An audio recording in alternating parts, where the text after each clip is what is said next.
Hi there, it's Simon Gray from Career Codex, and I'm dressed slightly differently today for a couple of reasons. Number one, it's very hot here in the UK. I've just been working in my office today, moving some stuff around. And secondly, because the theme of today's video is sports, so I thought I'd have a sporting feel for recording this.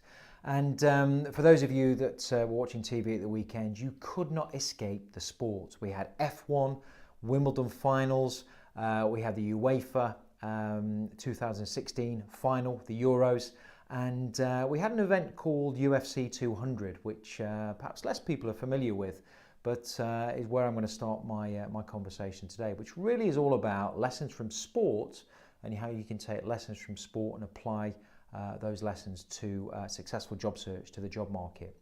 So UFC is Ultimate Fighting Championship, and for those of you who watched my previous stuff, some of my other videos, you'll know that I'm a keen martial artist that studied for over 25 years now.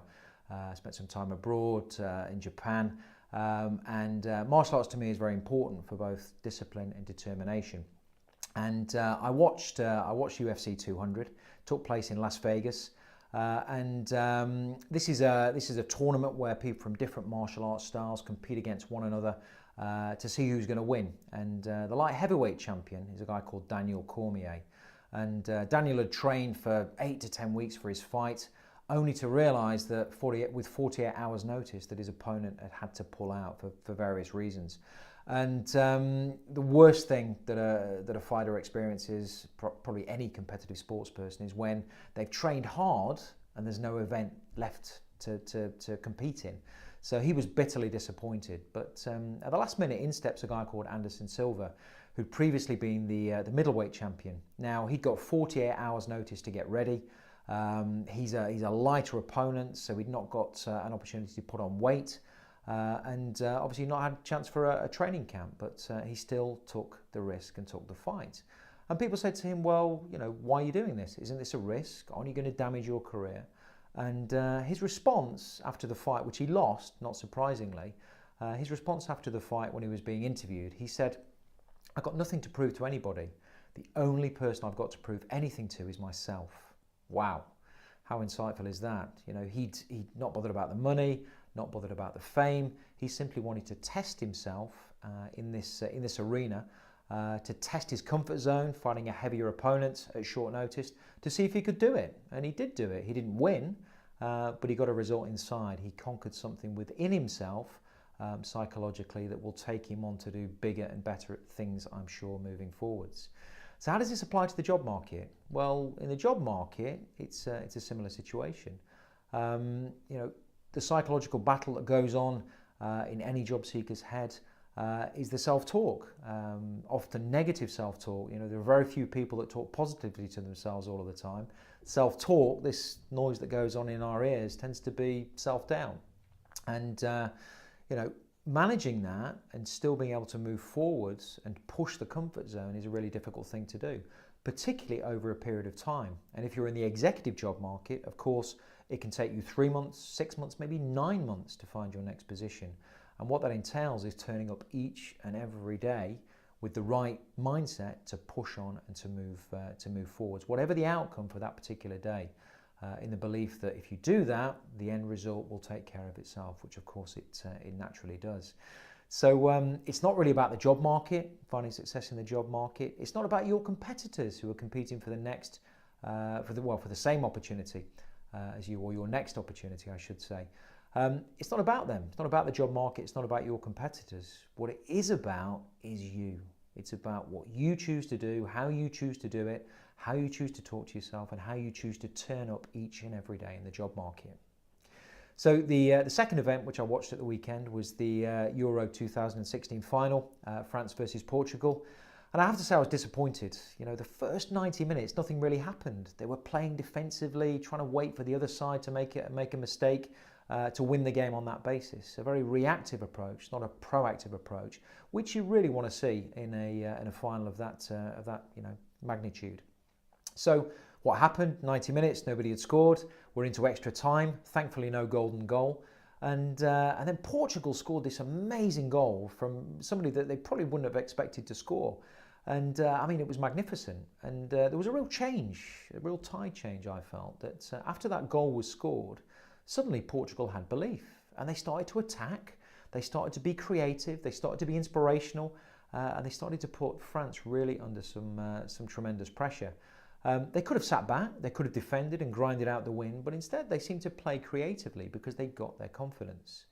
And France, of course, they'd held back, they'd left this to extra time, legs are tired, to try and capitalise and get past that 1-0 down psychologically is a very difficult thing to do, let alone score 2 goals to win the contest. And of course, there's always the looming risk of that penalty shootout if you get to a draw situation at the end.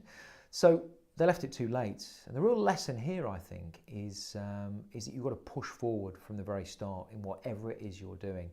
And the lesson here for the job market is that the job market is not just about job boards, it's not just about recruiters, it's about this place I call the hidden market, where high probability and a high volume of job opportunities always exist. And sometimes people don't see this, and they play quite cautiously. I'm not quite sure on what I'm doing. I'm not quite sure this is working. And it's only when they get a glimmer or a glimpse of the fact that the hidden market is the place to play that they start to really go all at it and to really push forward.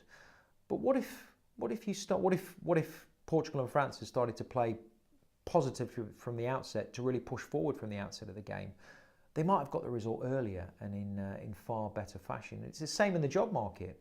You've got to push forward. You've got to believe in what you're doing, and you've got to play full out. Test your comfort zone, try new things, stand out from the competition, to push forward each and every day. And as I said, it can take 3, 6, 9 months sometimes to find a senior position. And that's just not about the luck of finding that position. That's about grinding this out and pushing forward with 100% effort each and every day over an extended period of time. The other thing I wanted to talk about with regard to the football match is Cristiano Ronaldo, who of course is the Portuguese star man. And he was injured fairly early on in the match and had this knee injury, hobbled off. And you could have thought, well, he might just sit in the dugout and do nothing. Just wait for the match to finish. He'll go and pick up the trophy if they win. But no, this guy was on the sideline, cheering his team on, inspiring his team, encouraging his team to win this game. And it was really inspiring to see because not many people would do that. He was personally disappointed because he wasn't playing the match, but he saw the bigger picture and realised that there was something he could still do to influence the game. And watching the match, it was sometimes hard to distinguish, apart from the dress sense, between Cristiano Ronaldo and the manager, who was wearing a suit, because Cristiano was more active in pushing his team forward.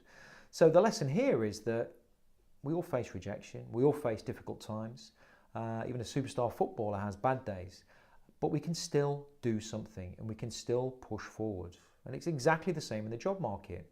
We have bad days, we face rejection all of the time, consistently before we get the end result. That's the nature of the game. But if we keep pushing forwards and know that we can do something to influence the outcome, if not today, but then tomorrow, that's what really counts. So really what I wanted to talk about today is to say sport's important, observations in life are important because we can internalise these in terms of lessons in the job market. So the first thing, of course, is it's all about the inner game psychologically. That's what governs successful failure in the job market. It's then about making sure you push forward with full effect from the start. Don't wait for confirmation. Just keep going, keep pushing forward, and doing this over a consistent period of time. And then, of course, even when you face rejection or bad days, there's still something you can do to influence the outcome. So I hope that's been useful. The other thing, of course, to say on sport is when you're in the job market, you tend to be sat at a desk, ploughing your job search and trying to find this next position. But it's important to have a balanced portfolio of activity. And one of the things I advocate first is having a clear destination as to where you're going, putting a plan in place to deliver on that destination, and then working consistently towards that destination to find the success you deserve. And that entails a plan. It means you have a start and a finish time. It means you know when you're in the job market and out of the job market. So it's important to spend time doing sport, playing sport, going to the gym, with family, because that's what keeps you motivated for the next day when you're then back in the job market. And one of the things I always think of in life is that we all, we drive cars, we service our cars, we look after them, we MOT them, we wash them on a Sunday afternoon. But when it comes to our own bodies, which is what we travel the world in, sometimes we don't treat them as well as we should do. But if we don't look after ourselves, then turning up consistently to do whatever it is we're doing in life or in the job market can get more and more difficult. So that's the last point I would leave you on. So I'm going to go and do some exercise. I hope you've enjoyed today's video. I'll be back next week, but until next time, take care and I'll talk to you soon.